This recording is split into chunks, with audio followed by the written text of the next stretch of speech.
This is Heidi with Gompel TV, and I have the pleasure of being with the fresh off the stage Triggerfinger. Welcome to Gompel TV, guys. Hello, hello. How are you doing? I'm doing good. How are you? Fresh from stage. Fresh from stage, feeling really good. Thank you. We're from stage, but fresh is maybe not the right word, but it's straight from stage, and it was really nice. I'm fresh. Also from stage. fresh from stage. Yeah, that's it. So what have you had a chance to take a look around where you are? What do you think of the local scene, the local area? I mean, it's really beautiful. I mean, we came by bus, and we saw a little bit of it because our bus driver drove the wrong way this morning. We should arrive at 10 o'clock this morning, but apparently we arrived at 2:30 in the afternoon and we had to play at 5. But we had a view, a nice view, the mountains and everything. So he drove into the mountains, like he was literally on the mountain, and then he realized like he was wrong. So we had to come back all the way. So we had a nice view and then we came here, and it was really beautiful. The view is really beautiful. It's nice when you're playing and you see the mountain in front of you. It's like, wow, it's really... Definitely something special here in Gompel. Your rise to international fame was caused by a cover version of a very slow acoustic song, which really isn't typical to your sound, as I noticed when I was listening earlier. Were you surprised by that at all?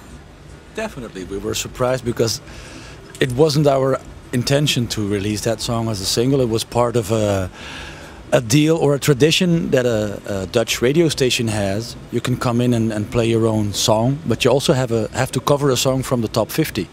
So we did dance stuff in there, and that was kind of a good pop song. So we said, yeah, let's try to do this. And then after that, it kind of exploded, and people posted it on their Facebook, and it was a viral thing, and radio stations started to play it, and we were like, what the fuck's happening, you know, like. But it's cool, you know, because these days radios think in terms of like formats, and bands like us, we don't get airplay because they think the music is too loud and too intense. But all of a sudden this song comes along and they're playing it like crazy, so it attracts a lot of people to the shows, and then they get in touch with our other material, and we have really good reactions on that. That people say like, yeah, we came because of the song we heard on the radio and we really liked it, but the stuff you guys do, the other stuff, that's pretty cool. So it's a win-win situation for us, and it didn't cost anything. It was just 15 minutes of work to kind of do a little rehearsal, and here we are. Do you think that because it is different than what you guys normally do you think that because it did become so popular that might have an influence on your future music style? No. Absolutely not. Covers, you know? Yeah. We always, like from the first album on, we played a lot of covers. And I think when you play a lot like we do, we're kind of old-fashioned band in that, you know. We play that much that sometimes we like to hey, let's try this, and it works. Okay, let's do it live, like in the old days, like Jimi Hendrix did, like the Cream did, and so many other bands. So, but we still work on our own, on the stuff of our own. So, voilà, that's also important. Everything is important. Just playing. Having fun with music. Having fun with music. Yeah, having fun with playing music and making music, and like Paul said, playing covers. It's interesting to kind of play covers because you learn from it, and it's a different thing when you play a cover that's already a popular song. It's something else, of course, and usually we don't tend to pick covers that are very famous or well known, because that's a challenge too, you know, when you cover an old Ray Charles song that not a lot of people know, or Billy the Kid Emerson or whatever, or Creedence Clearwater Revival. And but like, yeah, I said it was a tradition of the radio show, and it was a challenge for us too. Like we said, okay, let's try this. I think it's interesting that a band keeps on challenging themselves and tries different things to be creative.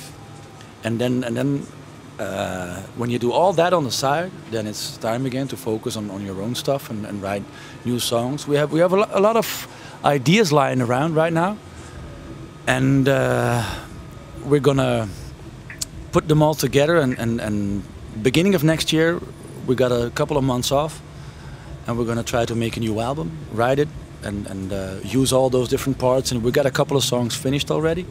And then we're going to try to go to Los Angeles in April and record a new CD. Sounds interesting. You guys are from Belgium, and so I hope you don't mind if I talk about something a little bit more serious for a minute. As you well know, in March of this year, 22 children and 6 adults died in a bus crash less than 20 kilometers from where we are now. Did you realize that you were so close to the accident site? No, not at all. Not at all, actually. Apparently, Paul. I went to the school. The children came from 2 schools, and I went when I was young. I went to the school where one school where there were a lot of victims. I went to that school at the time when I was a young boy. So I was really shocked. Like, oh, fucking hell, yeah. The atmosphere here was there were a lot of people that were extremely sympathetic to the families, and I think Belgium as a whole for the tragicness of that accident. How did you in Belgium sense how the people here in Wallis were reacting to the situation or to the tragedy? You know, you guys got a lot of great compliments in Belgium, like the people who helped. They really had good compliments in Belgium. Like the people were really happy with the Swiss people. Actually, that was they were stunned really, and everyone was connected a little bit. It was really well done. I think such a serious, tragic accident like this, I think it's somehow now connected. I think the Wallis people with the people of Belgium. Did you at all sense that today when you were playing on stage in the audience at all?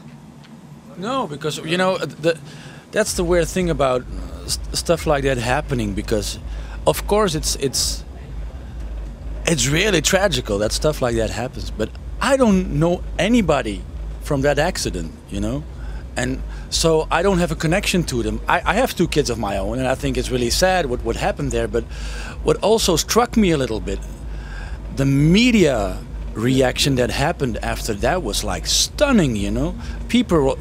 Media was like here with the parents, like filming every reaction and stuff. And what it made me a little sick, because I was like, let those people alone, leave those people alone. They're waiting for news if anything happens with their kids, if they were with the victims or not. And that was really shocking, you know. And okay, it's the sign of the times that media wants to be everywhere and up close, but I don't get that.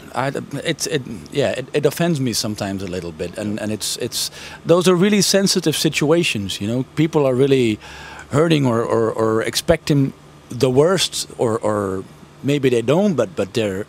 So I think sometimes the media needs to have a little bit more respect of situations like that. Definitely. Well, I definitely would appreciate you taking time to do the interview and also being open to talking about such a sensitive subject. And I did have to say, I did catch your show, and I felt that the people here, you left them definitely wanting more. So we hope to be seeing you back in Gompel soon. So thank you again. Thank you. It's Heidi from Gompel TV. Heidi!